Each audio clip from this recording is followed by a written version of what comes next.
In the shadowed halls of Monticello, where Enlightenment ideals were spoken loudly and human chains clinked softly, a secret took root that would haunt American history for centuries. Thomas Jefferson, author of Liberty, champion of freedom, was living a double life built on silence, power, and a young enslaved woman who could not refuse him. When whispers spread that Jefferson's slave lover was pregnant, the plantation's carefully crafted image began to crack. Servants noticed the tension, letters grew guarded, doors closed more often than before, and then, according to rumor and record alike, his wife discovered the truth. What followed was not a public scandal, not a courtroom reckoning, but something far more unsettling. A woman erased from the story. A truth buried beneath respectability. Official histories would later smooth the edges, soften the cruelty, and question the victims. But inside those walls, lives were altered forever by a pregnancy that could not be hidden, and by a discovery that powerful men ensured would never be spoken aloud. This is not just a story about Jefferson, it is a story about how American history learned to disappear people. Monticello stood on a hill as a symbol carefully engineered for the world to admire, a plantation designed not just as a home but as a statement. Visitors saw symmetry, order, refinement, and intellect carved into brick and wood. They walked through airy rooms filled with books, inventions, and artifacts of Enlightenment thought, all curated to project the image of a rational, humane, forward-thinking statesman. From a distance, Monticello appeared to be proof that American liberty had found its purest expression in one man's vision. Thomas Jefferson wanted it that way. Every hallway, every garden path, every written description of the estate was part of a performance meant to reassure the public that morality and progress lived comfortably together on that mountaintop. But beneath that polished surface was a reality that required constant suppression. Monticello functioned only because hundreds of enslaved people labored invisibly to sustain it. They planted, harvested, cooked, cleaned, repaired, and endured, while the public narrative erased their presence or reduced them to abstraction. Jefferson spoke eloquently of freedom, while owning human beings who could be sold, punished, separated from their families, or exploited without consequence. The contradiction was not accidental. Monticello was not merely a home with slaves attached to it, but a system built on the precise management of appearance versus truth. The architecture itself reflected this duality. Enslaved quarters were tucked away, partially underground, hidden from the main house so guests would not have to confront the human cost of comfort. Labor was choreographed to happen before dawn or after dusk whenever possible, ensuring that visitors saw elegance instead of exhaustion. Meals appeared as if by magic. Rooms were spotless without visible hands. This illusion allowed Jefferson and his guests to discuss liberty, virtue, and the future of democracy without interruption. Without guilt made too obvious. Monticello became a stage where ideals were spoken loudly and suffering was forced into silence. Publicly, Jefferson cultivated the image of a benevolent master, one who claimed to dislike slavery even as he profited from it. He wrote about gradual emancipation, about the moral dangers of bondage, and about his supposed inability to end the institution despite personal discomfort. These writings circulated widely and helped secure his reputation as a reluctant participant trapped by circumstance. What they did not reveal was how carefully he controlled the lives of the enslaved people around him, or how deeply his comfort depended on their lack of choice. The gap between his words and his actions widened with every year. Monticello operated as a fully functioning plantation. Inside that gap, daily life unfolded very differently. Enslaved families lived under constant surveillance, aware that any moment of defiance or vulnerability could be used against them. Privacy barely existed. Personal relationships were subject to approval or destruction based on Jefferson's needs or financial pressures. Children were born into bondage, knowing no other reality than labor and obedience. This was the world hidden behind Monticello's refined facade, a world that contradicted every principle Jefferson claimed to hold dear. The public rarely questioned this contradiction because Monticello was presented as exceptional. Jefferson's intellect, his role in founding the nation, and his mastery of language insulated him from scrutiny. Americans wanted heroes, not complicated truths.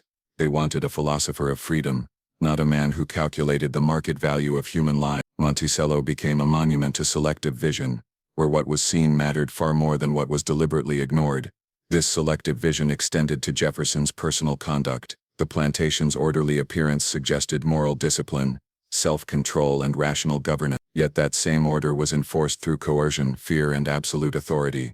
Enslaved people understood that the calm surface of Monticello was maintained through violence. Whether physical or psychological, punishments did not need to be constant to be effective.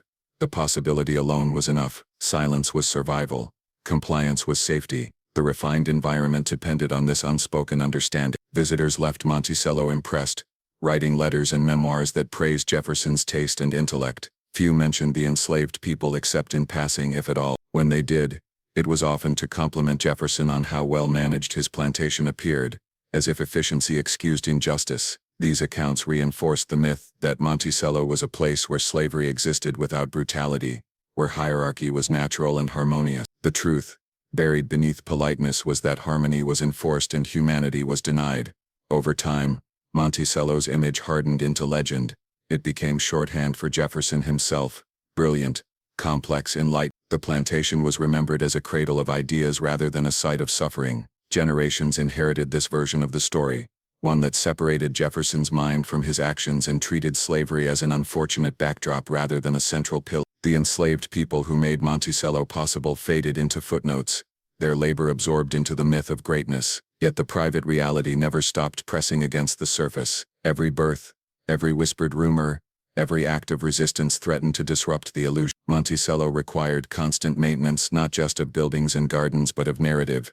What could be shown and what had to be hidden was carefully controlled. Reputation mattered more than truth. Silence mattered more than justice. And when private realities grew too visible, when they challenged the carefully constructed image, they had to be managed, erased, or denied.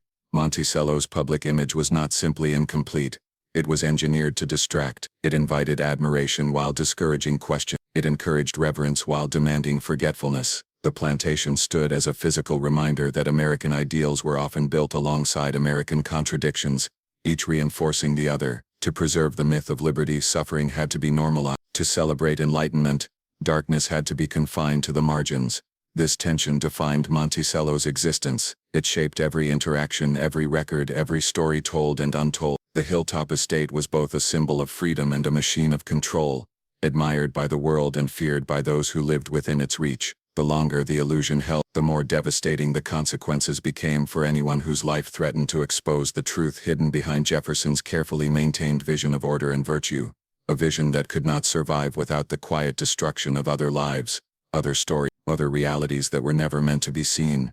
Thomas Jefferson's authority over enslaved women at Monticello was absolute, rooted in a legal system that defined them not as people but as property. This power did not need to announce itself loudly because it was embedded into every rule, every routine, every expectation that governed plantation life. Enslaved women woke each day knowing their bodies, labor, time, and futures were owned by someone else. Consent as a concept did not exist for them. Any interaction with Jefferson occurred within a structure where refusal was impossible, and compliance was enforced by the threat of punishment, sale, or separation from loved ones. Jefferson controlled where enslaved women lived, the work they performed, and the conditions under which they survived. He decided who was assigned to the house, who worked in the fields, and who would be trained for skilled labor that increased their value. These decisions shaped their vulnerability. Women brought into closer proximity to Jefferson's personal spaces were placed under greater scrutiny and greater risk. Domestic work meant constant presence, constant observation, and constant exposure to his authority, an authority that extended far beyond ordinary labor demands. The law supported this imbalance completely.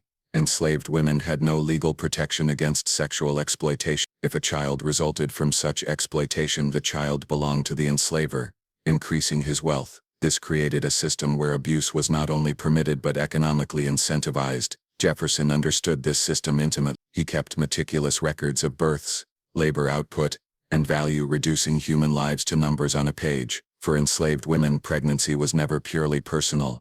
It was a condition monitored, managed, and absorbed into the plantation economy.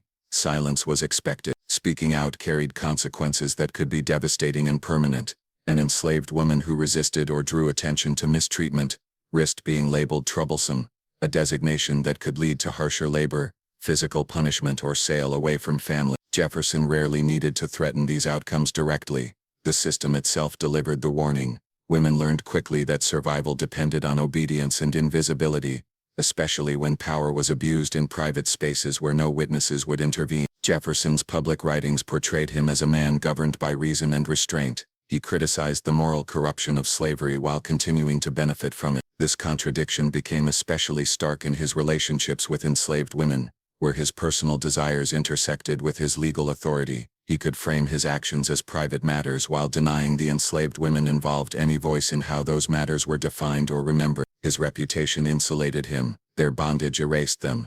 The imbalance of power extended beyond physical interactions. Jefferson controlled access to family stability, a critical source of emotional survival for enslaved people.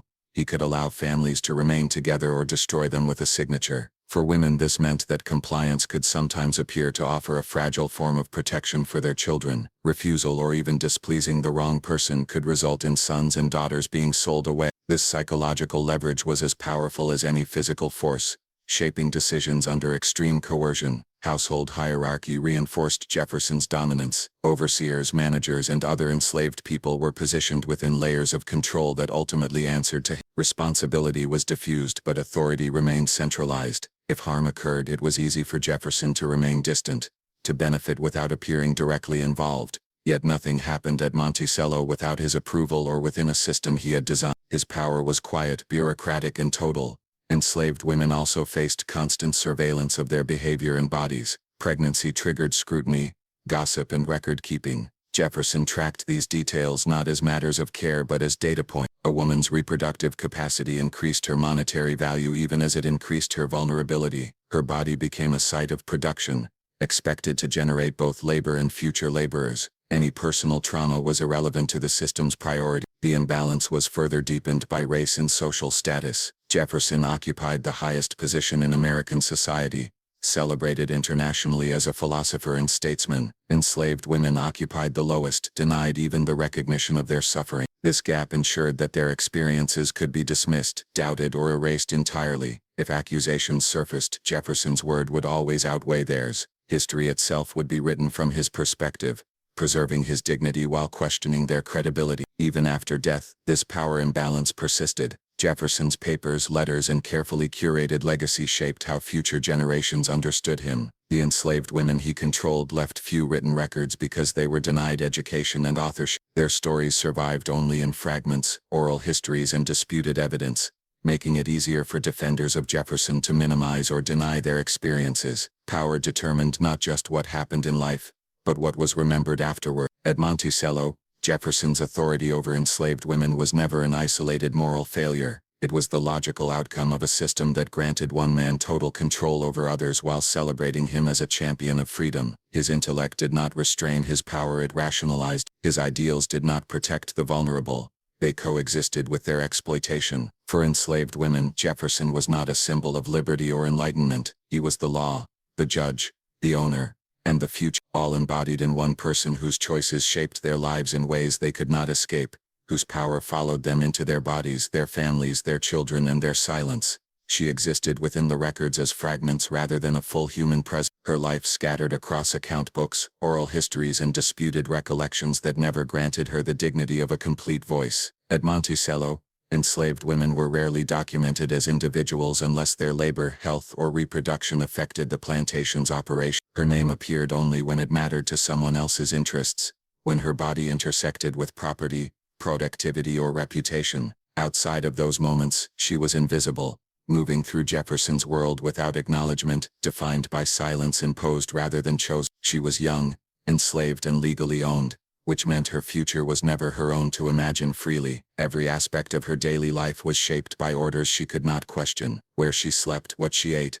the hours she worked, and the people she could see were controlled by others. Her youth did not protect her. It increased her vulnerability. In a system where power flowed in one direction, youth and proximity to authority placed her directly in harm's path. She lived under constant observation, aware that even the smallest shift in attention from those above her could alter the course of her life permanently. Her position within Monticello mattered. Enslaved women assigned to domestic labor were closer to the main house, closer to Jefferson's private spaces, and therefore closer to danger. Proximity was not privilege, it was exposure. Being seen more often did not mean being protected, it meant being accessible. The plantation relied on the labor of enslaved women while denying them autonomy, and this contradiction defined her existence. She performed tasks meant to support comfort and refinement, While her own humanity was denied recognition, she could not refuse advances because refusal was not an option afforded to property. Any interaction between her and Jefferson occurred within a structure of coercion so complete that consent was impossible. Even silence could be misinterpreted as agreement, and resistance could be punished in ways that left no written trace. The system ensured that whatever happened would be framed as inevitable,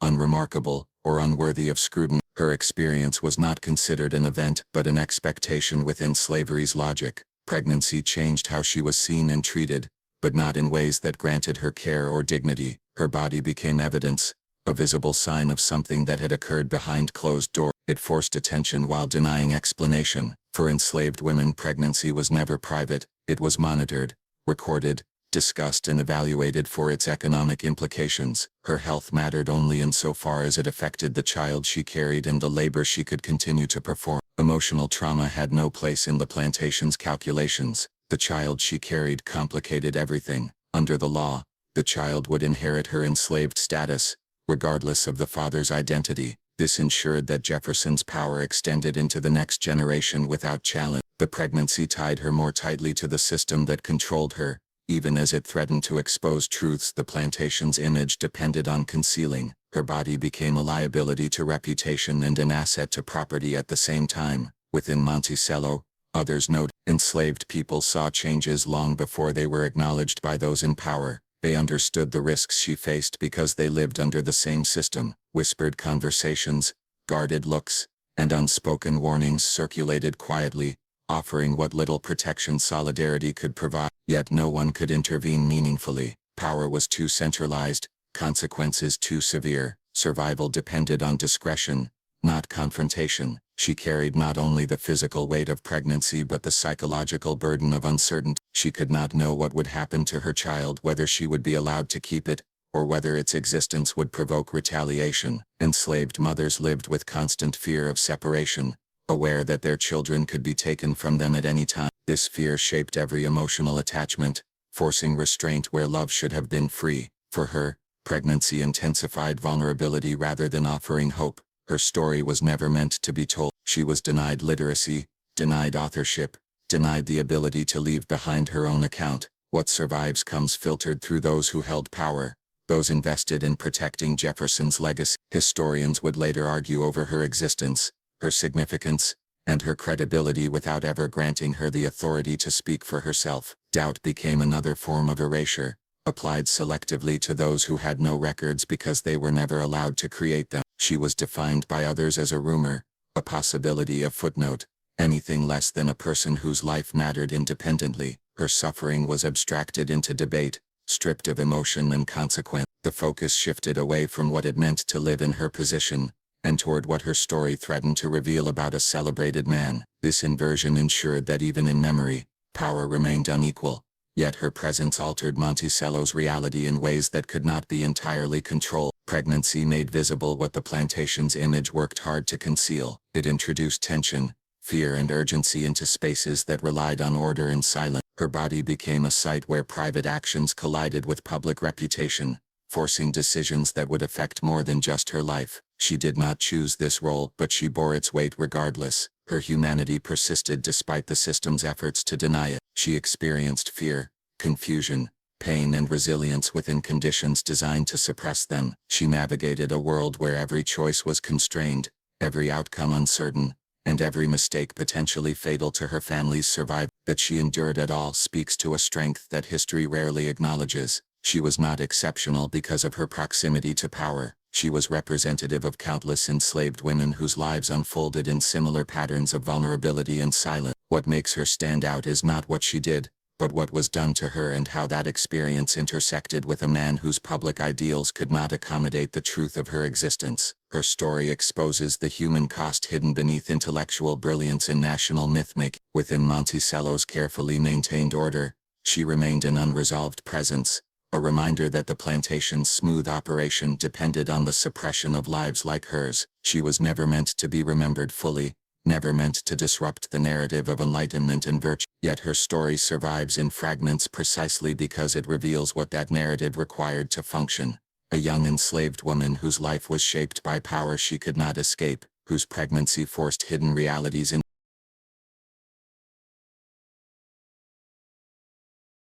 Pregnancy on a plantation was never a private condition.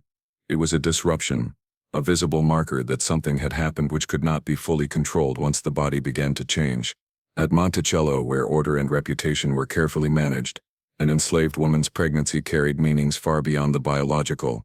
It forced attention onto relationships that were meant to remain unspoken and power dynamics that depended on silence. What could be hidden in private rooms became impossible to ignore as time passed, and the body itself became a record that contradicted carefully constructed narratives.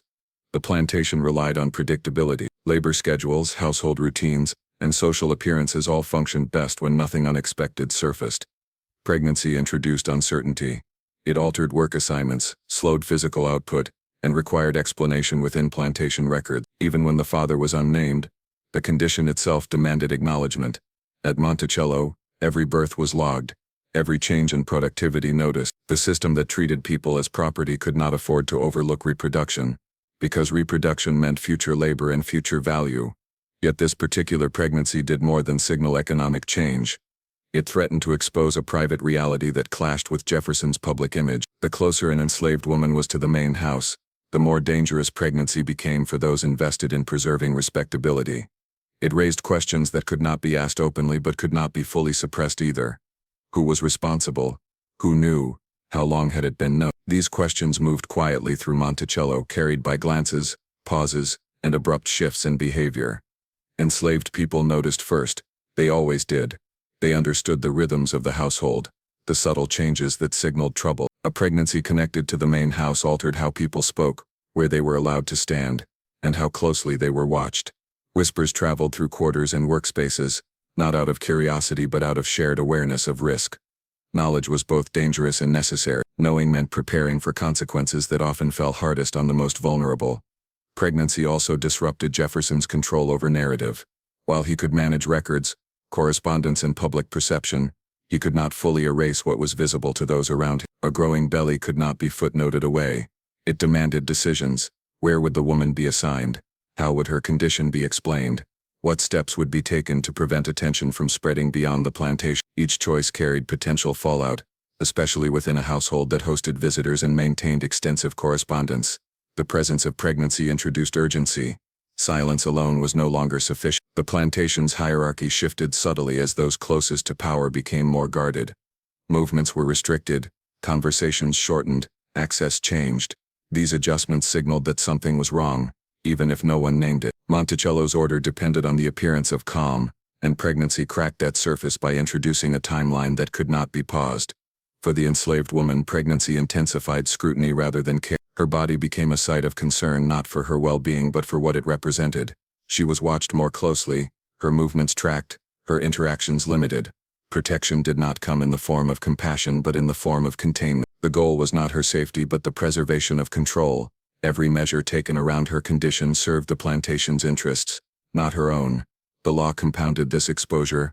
Under slavery, the child would inherit the mother's status, regardless of paternity. This legal reality ensured that pregnancy remained firmly within the plantation's domain. There was no legal contradiction to resolve, no external authority to intervene.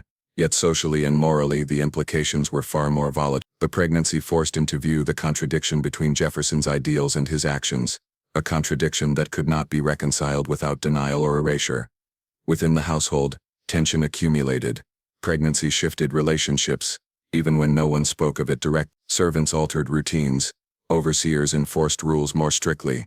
The atmosphere grew heavier, charged with awareness that something irreversible was unfolding. The body became a clock counting down to exposure, each passing day narrowing the range of possible responses. Visitors posed a particular threat. Monticello was not isolated from society. It was a destination. Guests arrived expecting refinement and intellectual exchange. A visible pregnancy connected to the main house risked inviting questions that could not be answered without revealing too much. The plantation's solution was often removal rather than explanation, concealment rather than confrontation. Distance became a tool of control, separating the problem from the public eye. Pregnancy also revealed the limits of Jefferson's authority. While he held legal power over enslaved people, he remained dependent on reputation for political and social standing. This dependence created vulnerability. A private act could have public consequence. The pregnancy exposed this imbalance by demonstrating that control over bodies did not guarantee control over perception. Reputation required cooperation, silence, and the complicity of others. For enslaved women watching from the margins, the pregnancy served as a warning. It confirmed what they already knew about vulnerability and power. It reinforced the understanding that proximity to authority carried risks that extended beyond labor. The body could become evidence against you, even when you had no agency in what occurred. Pregnancy was not a shield, it was an exposure. As time passed, the plantation's response grew more deliberate. Records were adjusted, assignments changed, conversations ceased abruptly when certain people entered rooms. The goal was containment, not truth. What mattered was not what had happened but how much of it could be prevented from becoming visible beyond Monticello's boundaries. The pregnancy demanded constant management, turning the woman carrying it into a problem to be solved rather than a person to be protected. The tension between visibility and denial defined this moment. Pregnancy forced acknowledgement while encouraging erasure. It made private realities harder to dismiss, but easier to redirect away from those responsible. The woman's body bore the weight of this contradiction, absorbing consequences that others worked to avoid. Her experience became inseparable from the plantation's effort to preserve itself. In this way, pregnancy functioned as a rupture in Monticello's carefully maintained order. It disrupted routines, exposed contradictions, and forced decisions that revealed priorities. The plantation could absorb many forms of suffering quietly, but visible change challenged the illusion of control. The body told a story that records could only partially obscure, and even partial truth carried danger. What the pregnancy ultimately exposed was not just a personal relationship, but the fragile nature of the narratives that sustained power. It demonstrated how much effort was required to keep certain truths hidden, and how easily those truths could surface. Despite careful planning, Monticello's strength lay in its ability to manage appearances, but pregnancy reminded everyone within its reach that some realities resist containment, that bodies remember what histories try to forget, and that silence becomes harder to enforce once the evidence of exploitation begins to take shape in plain sight. At Monticello, information did not travel openly, it moved in fragments carried through glances, pauses, and half-finished sentences that conveyed more than words ever could. When something dangerous emerged, something that threatened the plantation's balance, it rarely appeared as an announcement. Instead, it surfaced as a shift in atmosphere. People noticed before they understood, they sensed before they spoke. Whispers began not out of curiosity but out of instinct, a collective awareness that something had changed, and that acknowledging it too loudly could carry consequence. Enslaved people were the first to recognize these changes because they lived closest to the rhythms of the household. They observed who was summoned unexpectedly, who was reassigned without explanation, who was watched more closely than before. Silence was a learned language among them, a survival tool passed down through experience. They understood that knowing too much could be as dangerous as knowing nothing. Yet they also knew that awareness was essential to staying alive. Whispers moved quietly between workspaces and living quarters, exchanged cautiously, never fully formed, always aware of who might be listening. Within the main house, silence took on a different quality. It was deliberate, enforced through authority rather than fear of punishment. Conversations ended abruptly when certain topics approached the edge of danger. Staff were instructed without being told why. Questions were discouraged through tone rather than command. This silence was not empty.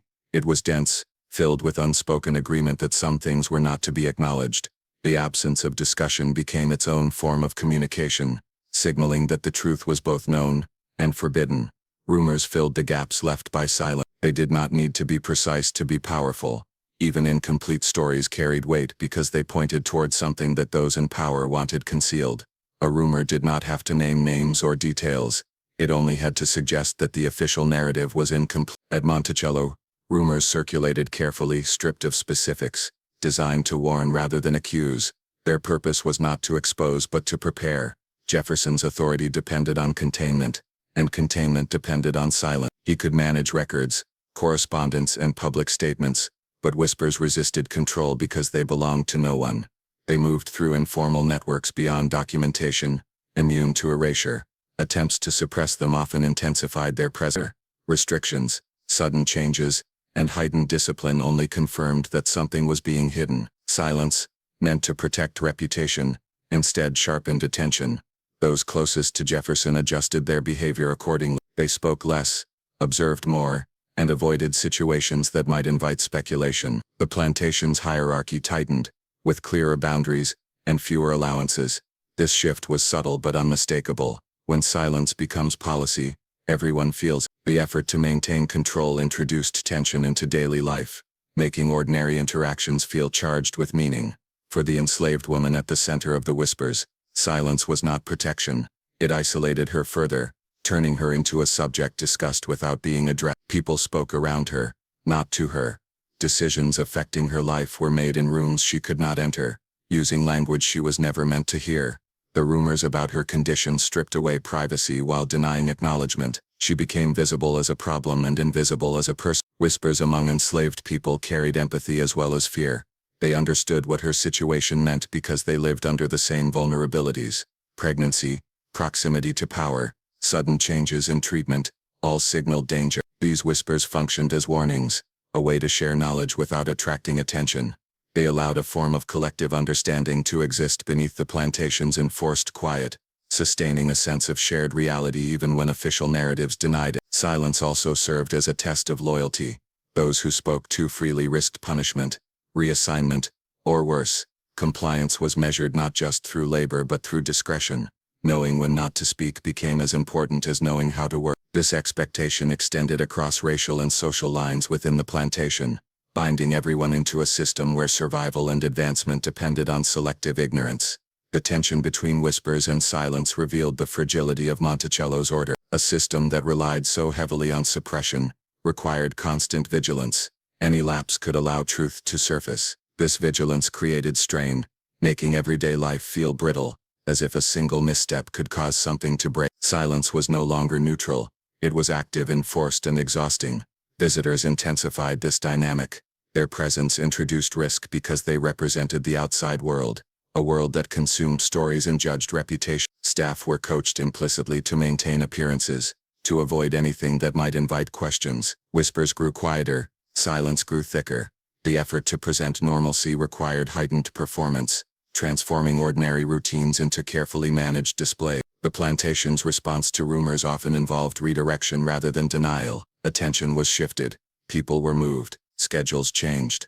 These actions spoke louder than any explanation. Observers understood that movement signaled trouble, that distance was being used as a tool to bury something uncomfortable. Silence did not erase the truth. It rearranged it, pushing it out of sight while acknowledging its existence. Over time, the accumulation of unspoken knowledge shaped Monticello's internal culture. People learned to read between the lines, to interpret absence as information. A lack of explanation became meaningful. Silence taught them what could not be said and who could not be questioned. This unspoken curriculum maintained order while reinforcing inequality, ensuring that power remained unchallenged. The whispers never formed a single coherent story, but they did not need to. Their power lay in persistence. As long as they existed, they undermined the plantation's official narrative. They reminded everyone that reality was more complicated than what was recorded or displayed. Silence could delay exposure, but it could not fully extinguish awareness. For Jefferson, managing whispers required constant effort. Authority alone was insufficient. Reputation demanded cooperation, and cooperation depended on fear, loyalty, and mutual interest in maintaining the illusion. Silence became a shared responsibility, binding everyone into complicity. Those who benefited from the system protected it. Those who suffered under it navigated it cautiously. The contrast between whispers and silence exposed the plantation's moral economy. Truth circulated quietly among the powerless, while denial was enforced by the powerful. This inversion ensured that those who understood the most had the least ability to speak, while those who spoke publicly controlled what could be acknowledged. Silence did not indicate ignorance. It indicated control. Within this environment, even emotions were managed. Sympathy had to be concealed. Concern had to be hidden.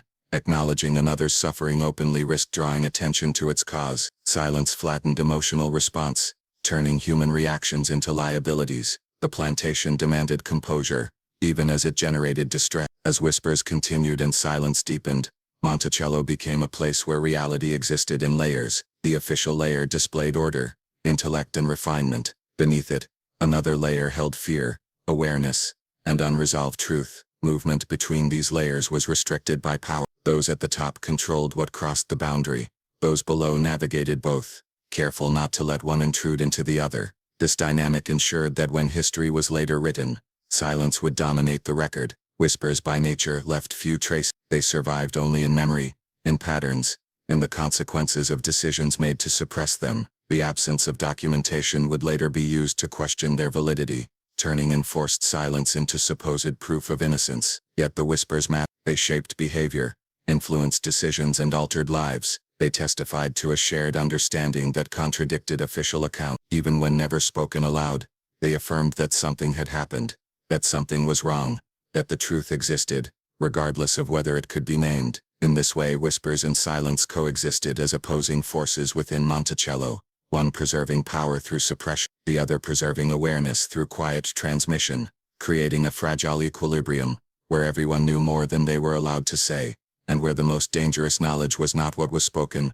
but what was collectively understood and deliberately left unacknowledged. For Jefferson's wife, truth did not arrive as a single revelation, but as an accumulation of signs that could no longer be dismissed. Plantation households were intimate spaces despite their size, and patterns became visible to those who lived within. Changes in routine, guarded conversations, and the sudden repositioning of people, all pointed towards something amiss. A wife did not need to be told directly to understand when silence itself became evident. Awareness settled gradually, heavy and unavoidable, shaped by intuition sharpened through years of observation. Marriage in this world carried expectations of loyalty, propriety and control, especially for women whose social standing depended on maintaining respectability. Jefferson's wife was expected to embody virtue publicly, while managing private discomfort quietly. Her position offered status but limited power, particularly within a system that normalized male authority and minimized women's emotional reality. Discovering betrayal did not grant her agency. It placed her within a narrow corridor of acceptable response, where outrage had to be contained, and dignity preserved at all costs. The involvement of an enslaved woman intensified this discovery's complexity. Slavery distorted personal relationships, blurring boundaries between domestic life and exploitation. For a wife, confronting such a truth meant grappling not only with infidelity, but with the realization that the power imbalance inherent in slavery made any such relationship fundamentally coercive. Yet acknowledging this openly would have required challenging the system that sustained her own position. Silence offered a form of self-preservation, even as it deepened personal suffering. Within the household she would have noticed subtle shifts that confirmed her suspicion. Servants became cautious. Conversations stopped abruptly when she entered a room. Certain names went unspoken. Pregnancy could not be hidden indefinitely, and its visibility transformed suspicion into certainty. The knowledge settled in spaces where words were unnecessary, carried by glances and the careful avoidance of topics that had once been ordinary. Her emotional response unfolded in isolation. Plantation wives were not encouraged to express vulnerability openly, especially when that vulnerability threatened the household's image. There was no safe forum for confrontation, no neutral authority to appeal to. Any challenge to Jefferson risked destabilizing not only their marriage, but her own security. Social norms dictated endurance rather than protest, composure rather than collapse. Power dynamics within the marriage limited her options. For Jefferson's public stature insulated him from scrutiny, while his wife's role was to support, not question that stature. Even personal betrayal was subsumed under political necessity. To acknowledge the truth openly would have meant exposing scandal that could ripple outward, affecting reputation, alliances and legacy. The burden of maintaining silence fell disproportionately on her, framed as duty rather than injustice. The presence of the enslaved woman complicated emotions of anger and jealousy, with discomfort and helplessness. Traditional narratives of rivalry did not apply cleanly. The imbalance of power made comparison impossible, yet the emotional impact remained. Knowing that the other woman had no choice did not erase the pain of betrayal. It layered it with moral conflict that had no resolution within the existing order. Household interactions grew strained. Routine became performance. Politeness masked fraction. Meals were shared under the weight of unspoken knowledge, each gesture carefully managed to avoid rupture. The plantation's need for stability demanded that personal anguish remain invisible. Domestic harmony became another illusion sustained through silence. Her discovery also reshaped how she perceived the world around her. Enlightenment ideals spoken so fluently within the home now rang hollow. The contrast between principle and practice, once abstract, became personal. Yet confronting that contradiction required a reckoning that society did not permit her to pursue. She was bound by expectations that valued appearance over truth, endurance over justice. Isolation deepened as trust eroded.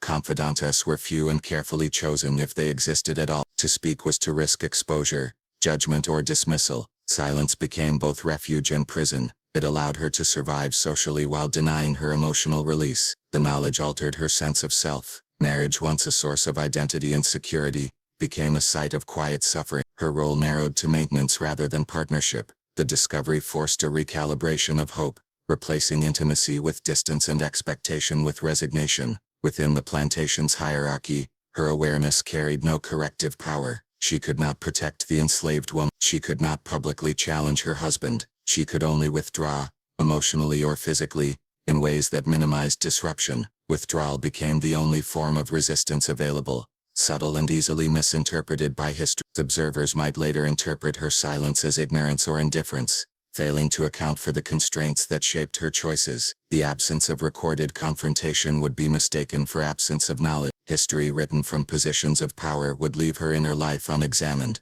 reducing her to a footnote rather than a participant in a deeply human conflict. Her discovery did not produce resolution, it produced endurance. Days continued, the plantation functioned. Public life moved forward as if nothing had changed, yet privately, everything had shifted. The knowledge lingered, influencing every interaction, every silence, every decision to look away rather than confront. In this way, her experience mirrored that of many women bound by systems that prioritized male authority and public image over personal truth. Her pain was real but unacknowledged, significant but undocumented. The discovery marked a turning point not visible in official records but deeply felt within the walls of the home. The plantation's stability depended on her compliance, and compliance depended on suppression of feeling. What she knew could not be unsaid, but it could be carried quietly, absorbed into a life that continued outwardly unchanged, while inwardly altered, a life reshaped by awareness that had no acceptable outlet, no sanctioned response, no space for resolution, only the slow accumulation of unspoken grief and constrained choice that defined her existence within a world where truth was less valuable than order and where discovery did not lead to justice, but to silence sustained through necessity.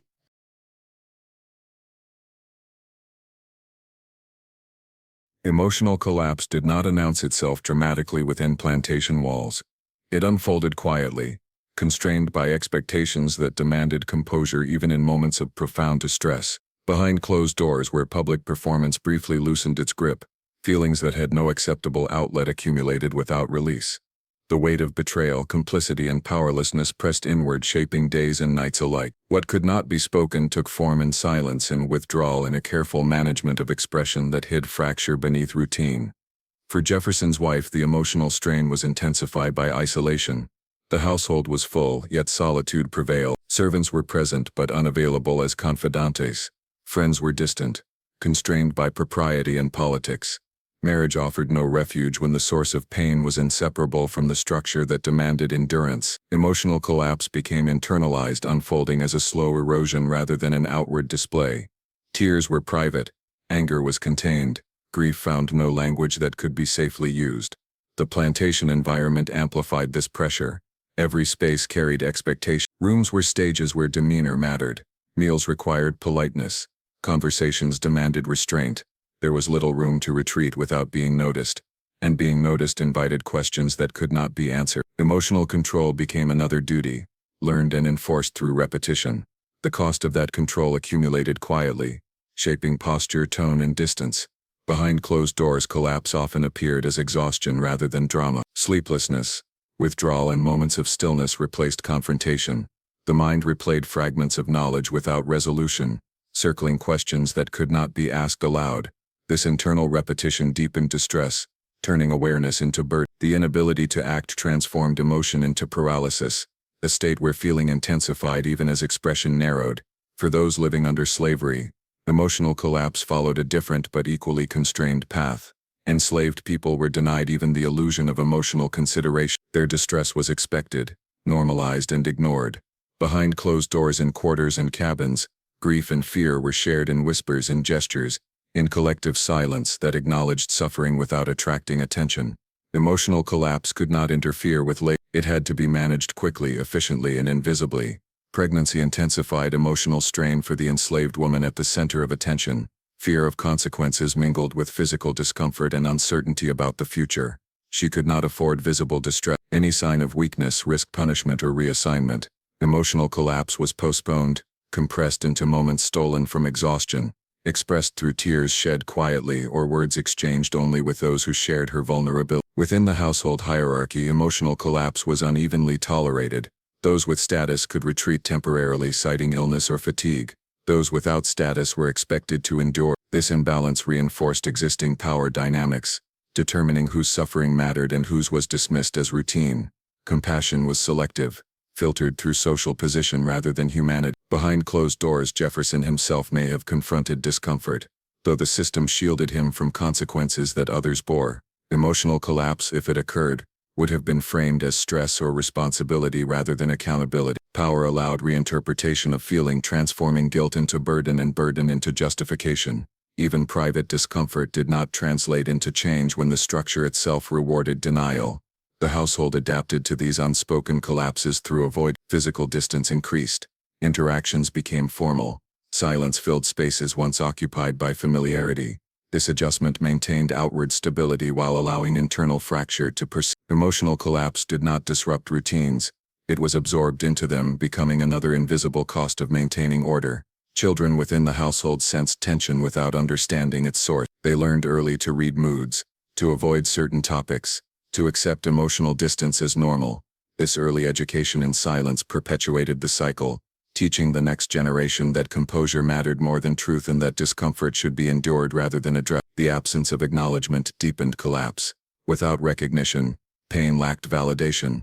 Feelings became self-doubt, uncertainty about whether distress was justified or excessive. This internal questioning compounded suffering, turning emotional response into another problem to be managed privately.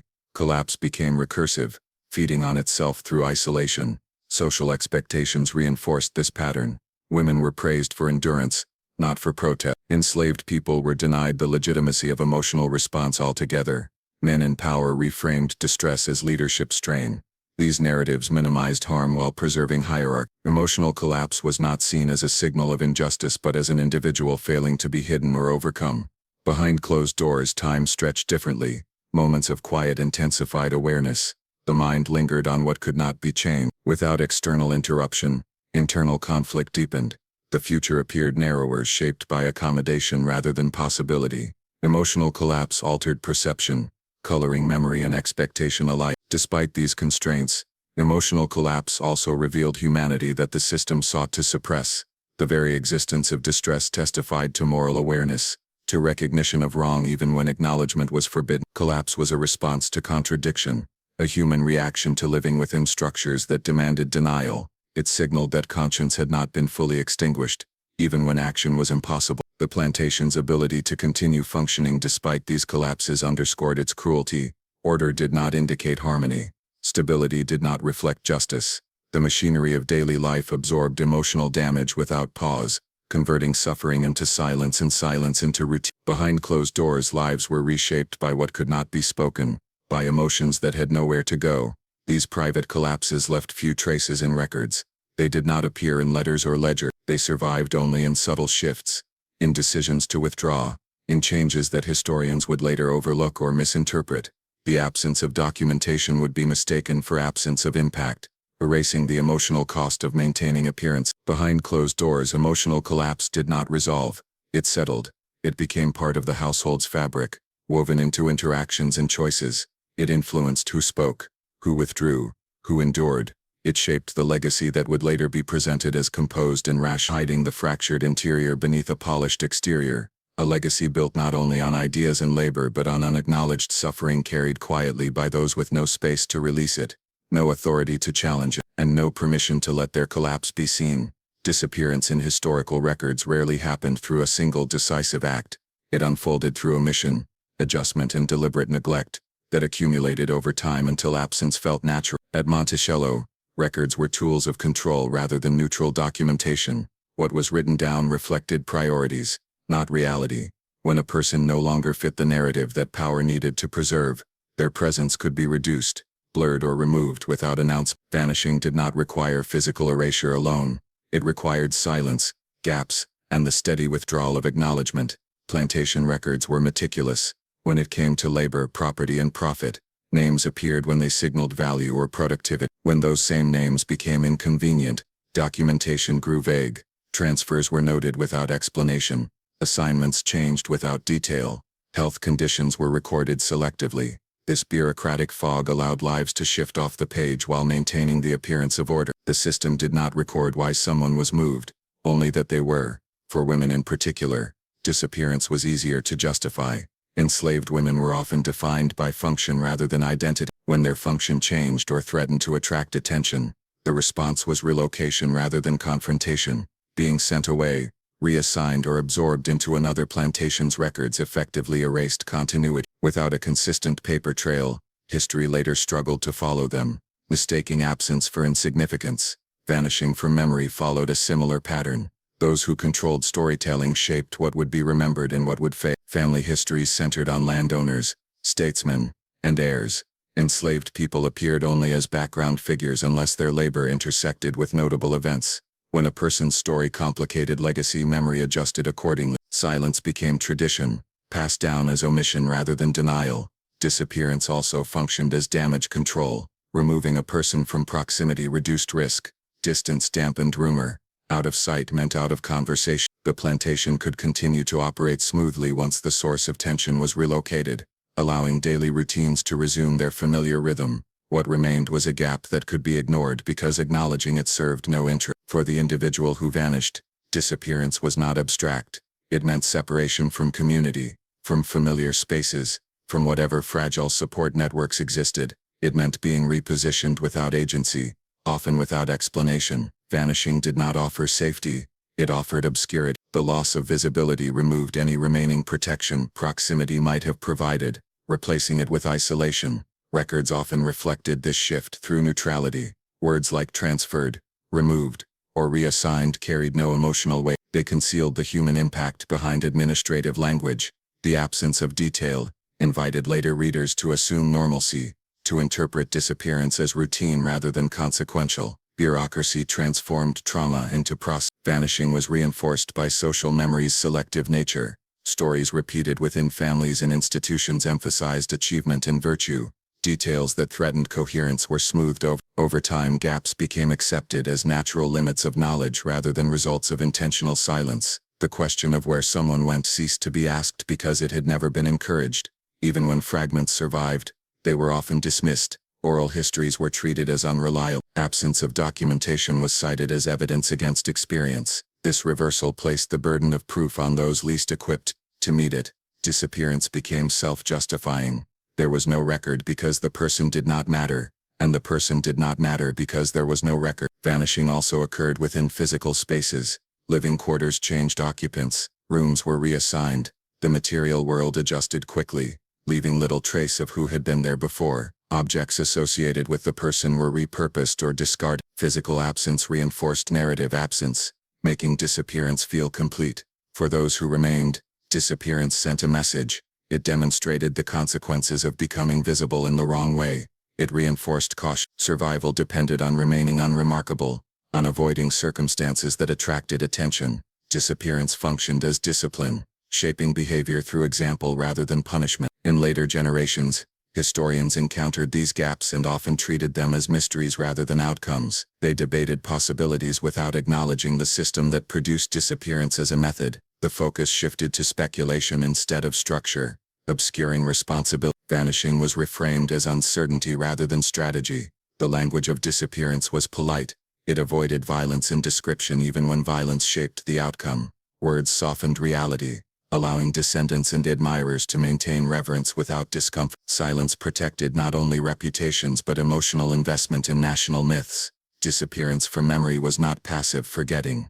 It was active maintenance. It required repetition of selective stories, reinforcement of boundaries around what could be discussed, and dismissal of inconvenient questions. Each generation participated by inheriting the narrative as given, rarely challenging its omission. What made disappearance especially effective was its ordinariness. It did not require spectacle. It blended into administrative routine and social custom. By the time anyone noticed, the trail was cold, the witnesses gone, the questions framed as unanswerable. For the vanished, legacy was denied. They did not leave behind letters, portraits, or monuments. Their existence survived only indirectly, inferred through consequences rather than testimony. They became shadows in the margins of others' stories, present through impact but absent by name. Yet disappearance never fully succeeded. Gaps attracted curiosity. Silences prompted speculation. Absence itself became evidence to those willing to look closely. What was missing pointed toward what had been removed. The effort required to erase someone revealed the threat their presence posed to the narrative being protected. Disappearance also shaped how history understood morality. By removing those harmed, the focus shifted away from consequences and toward ideals. Harm became abstract, accountability diffused, vanishing simplified stories that were otherwise too complex to celebrate comfortably. The suddenness of disappearance heightened its effect. Change without explanation unsettled those who noticed. It signaled power exercised decisively. Even without knowing details, people understood that something irreversible had occurred. The silence that followed confirmed that questions were unwelcome. In this way, disappearance became a tool as powerful as any law. It removed people from view, from conversation, from memory while preserving the structures that benefited from their absence. It allowed continuity without reckoning, progress without reflection, legacy without acknowledgement. What vanished was not just a person but a challenge to coherence. By removing the human contradiction, the system restored its narrative balance. The cost of that restoration was borne by those erased, whose lives continued elsewhere without record, without recognition, without the dignity of being remembered, leaving behind a historical silence that speaks volumes to anyone willing to listen closely to what is missing rather than only to what remains written on the page. A silence shaped by intent, sustained by repetition, taken for neutrality long after the disappearance itself had already done its work. Historians often encounter gaps in records and assume absence equates to insignificance. But at Monticello, what was missing carried meaning as potent as what was documented. The erasure of certain individuals did not happen randomly. It was a deliberate process, guided by the interests of those in power. Jefferson's household was organized to sustain a narrative that prioritized reputation over truth, stability over justice, and legacy over humanity. When a person became inconvenient to that story, their presence could be minimized, omitted, or rendered invisible without attracting attention, creating the appearance that history had simply overlooked them, rather than actively suppressed them. The mechanisms of erasure were subtle yet comprehensive. Names could vanish from ledgers, assignments could be altered without explanation, correspondence could omit references that might complicate the plantation's image. Every bureaucratic detail functioned as a tool to manage memory as much as labor. By controlling the documentation of daily life, Jefferson and those managing Monticello effectively decided who would be remembered and who would be forgotten, whose labor mattered and whose suffering could be ignored. Enslaved women were particularly vulnerable to this form of historical disappearance. Their lives were defined by function rather than identity, and the closer they were to spaces of authority, the more easily their existence could be subsumed into silence. Pregnancy or proximity to Jefferson threatened to draw attention that the household's narrative could not accommodate. Removal, reassignment, or subtle adjustments to records became instruments of erasure, reducing continuity and obscuring personal identity. In such a system, invisibility was a form of control as potent as any overt punishment. Physical space reinforced disappearance. Cabins, quarters, and work areas were repurposed as needed. Objects associated with those who were erased, clothing, tools, even furniture, were reassigned or discarded. By altering the material landscape, the household made absence appear natural. The very act of rearrangement functioned as an extension of record-keeping, signaling that the person was no longer part of the current order. These shifts left subtle traces, but without context they were easily overlooked. Social memory also played a role in vanishing. Stories circulated selectively, emphasizing property, labor output, or loyalty to the plantation's operations while ignoring personal histories. When someone became inconvenient to the narrative, their story was no longer transmitted. Children grew up without knowledge of the vanished person. Later generations interpreted gaps as natural limitations rather than deliberate exclusions. Silence became self-reinforcing. Absence invited acceptance. Disappearance required more than omission from records. It depended on behavioral enforcement. Those still present learned to adjust their conduct accordingly. Awareness of what had been removed shaped interactions. People avoided certain topics, steered conversations away from sensitive matters, and practiced discretion as a survival strategy. Disappearance functioned as both erasure and warning. It removed one individual while demonstrating the consequences of drawing attention in dangerous ways. Pregnancy intensified the potential for vanishing. A child carried by an enslaved woman became a visible marker of private relationships that threatened Jefferson's public image. The woman's continued presence could no longer be neutral. Her condition demanded response, but the response prioritized concealment over kill. She could be removed, reassigned, or written out of certain accounts, effectively vanishing from the record while her reality persisted in subtle ways that the household worked to manage.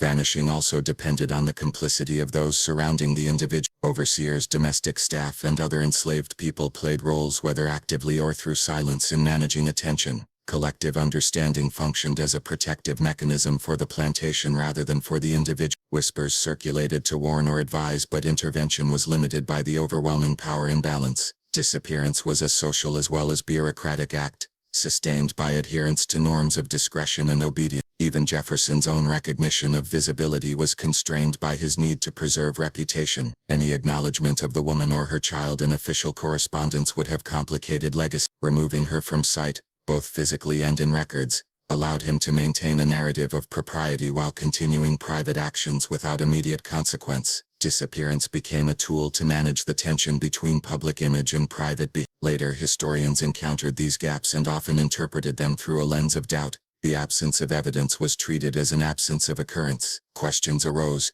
did the person exist? Did the event occur? Yet these gaps were precisely the evidence of erasure, the product of intentional concealment. Understanding disappearance requires recognizing the structures that produced it, systems of authority, social expectation, and legal frameworks that rendered certain lives negotiable and expendable. Disappearance shaped not only memory but perception of morality. By removing inconvenient people and obscuring their experiences, the plantation maintained an image of rational, benevolent. The suffering caused by vanishing was abstracted, minimized, or normalized, allowing those in power to avoid confronting the ethical contradictions of their actions. Erasure functioned as a moral shield as much as a bureaucratic strategy. The psychological effects of vanishing were profound for those who remained. Witnesses understood that attention could be dangerous. They learned that visibility carried risk and that discretion was survival. Silence was internalized as a strategy. Emotional and social consequences were managed quietly,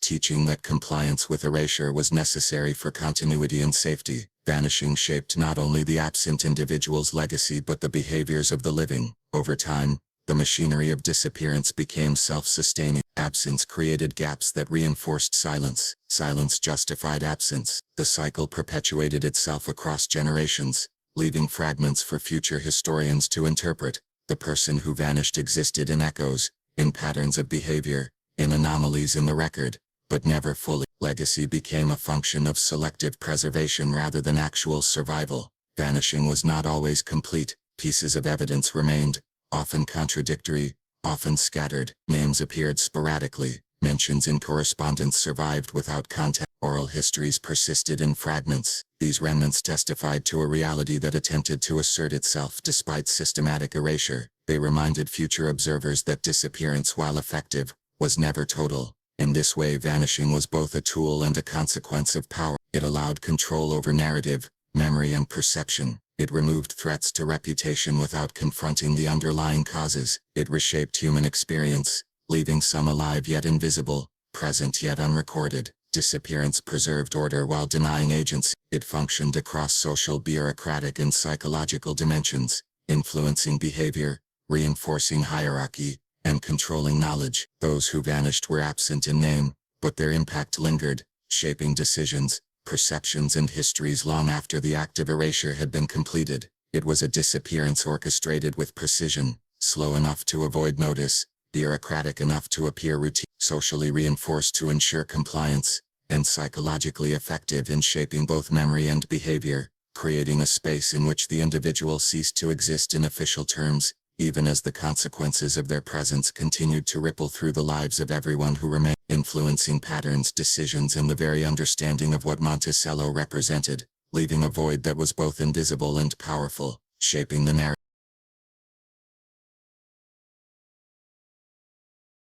The final unraveling of events at Monticello came not as a single moment but as a cascade of pressures, small decisions and accumulated tensions that converged into a point of irreversible change. Within the household, layers of control had masked human cost for years, maintaining appearances of order, civility, and intellectual rigor. Yet the reality of relationships, power, and coercion could not be indefinitely contained. Every interaction carried echoes of imbalance. Every hidden act threatened eventual revelation, and every silenced voice carried the potential to unsettle the carefully constructed narrative that surrounded Jefferson and his family. At the center of this tension was the enslaved woman whose pregnancy had been carefully monitored, managed, and eventually obscured.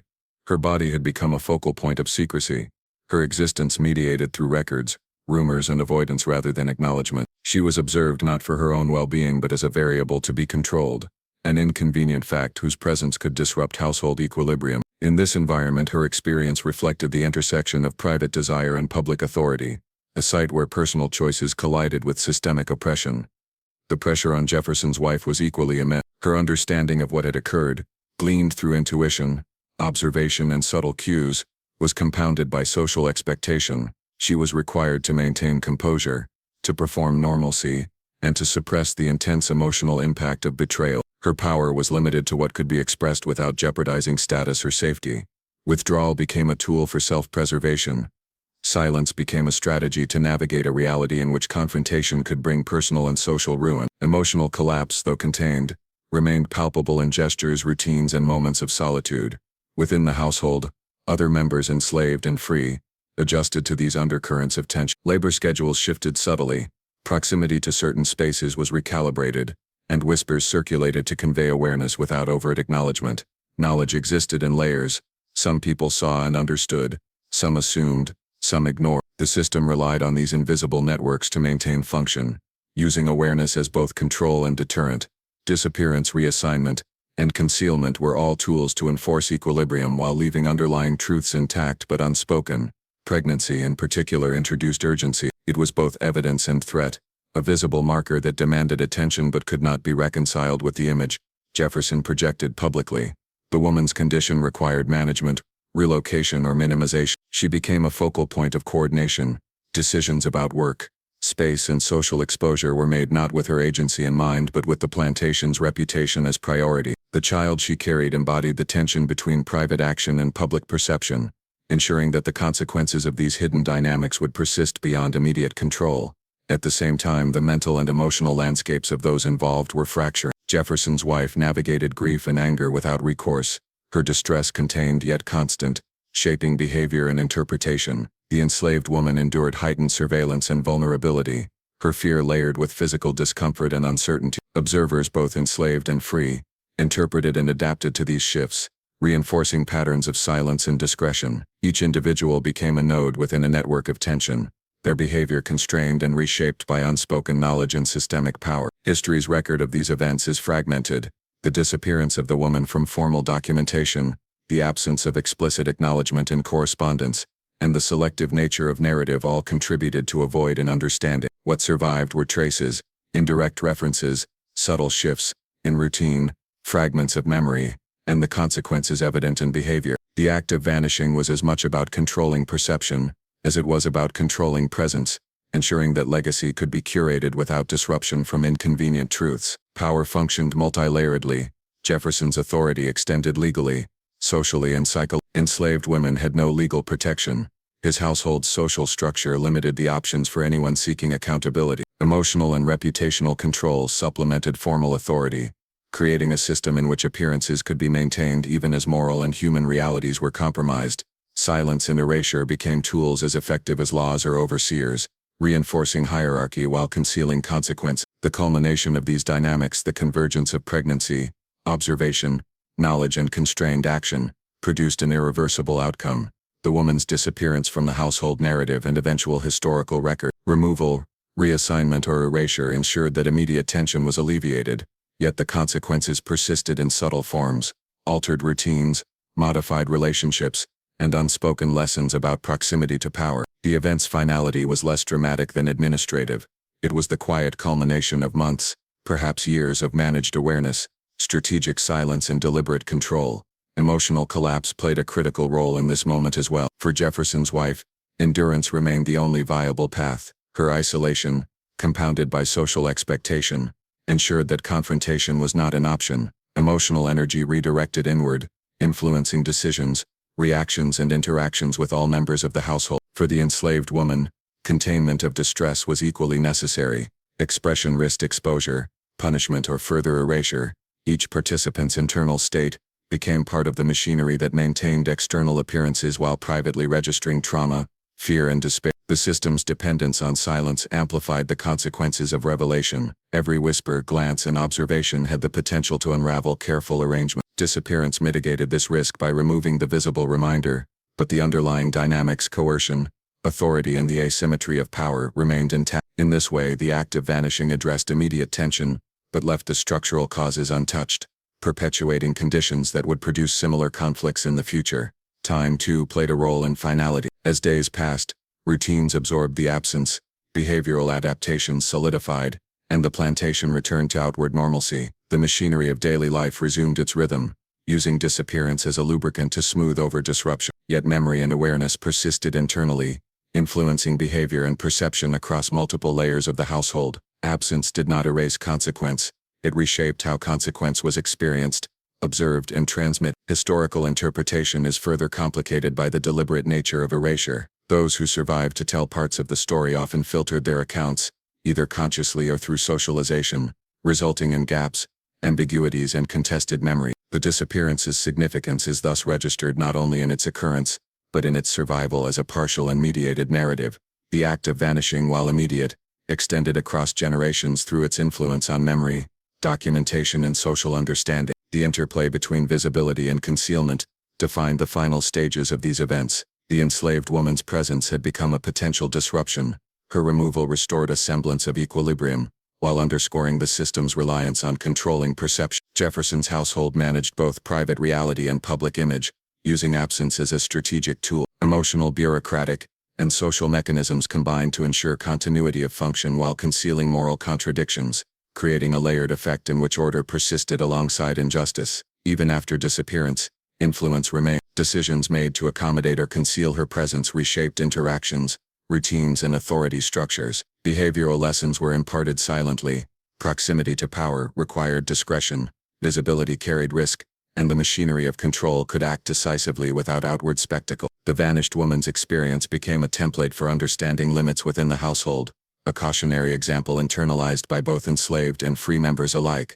Legacy, in this context, was carefully curated. Historical narratives preserved Jefferson's intellect and public stature, while the moral and human costs of private actions were minimized or omitted. Disappearance ensured that inconvenient truths did not disrupt memory or record. Yet the traces that remained, the gaps, anomalies and whispered knowledge, attest to the complexities that survive beyond formal documentation. Absence carries meaning precisely because it is maintained deliberately, shaping interpretation and influencing understanding long after the immediate events. The finality of disappearance illustrates the convergence of power, control and human experience. It shows how systems can operate to resolve immediate tension while perpetuating underlying inequities. Removal or erasure serves as a tool for managing perception, protecting reputation, and maintaining authority. Yet the human cost, emotional collapse, isolation, vulnerability and loss, is never fully contained. It persists in behavior, memory and the subtle shifts of daily life, echoing through the fabric of the household,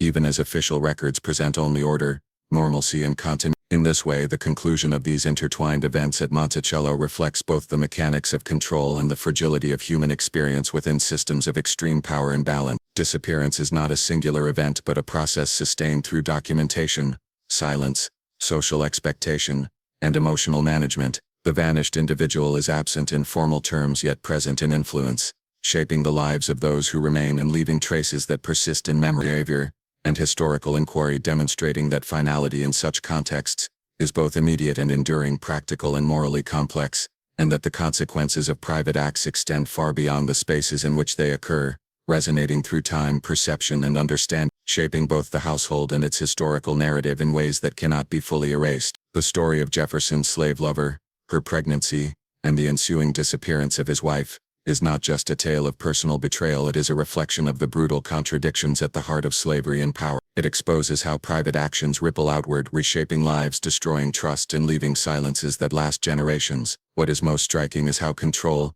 secrecy and erasure were wielded as tools to protect reputation, while human beings were reduced to shadows in a household hierarchy. Ultimately, this narrative forces us to confront the uncomfortable truths that polite history often avoids. that greatness in public life can coexist with profound cruelty in private, and that the consequences of exploitation are carried not only by those directly oppressed but by everyone entangled in the web of secrecy and authority. The vanished, the silenced, and the erased leave behind traces not in letters or ledgers, but in the very gaps that demand attention, in the whispers that survive across time, and in the moral questions that echo centuries later. This is a story that refuses closure. It reminds us that history is not only written by those in power but shaped by those whose lives were obscured, and that real reckoning comes not from what survives in the record, but from the courage to see what has been deliberately hid. The weight of unacknowledged truth hangs heavy, demanding that we look beyond appearances, listen to the silences, and confront the human cost of actions that were never meant to be remembered. It is a lesson in vigilance,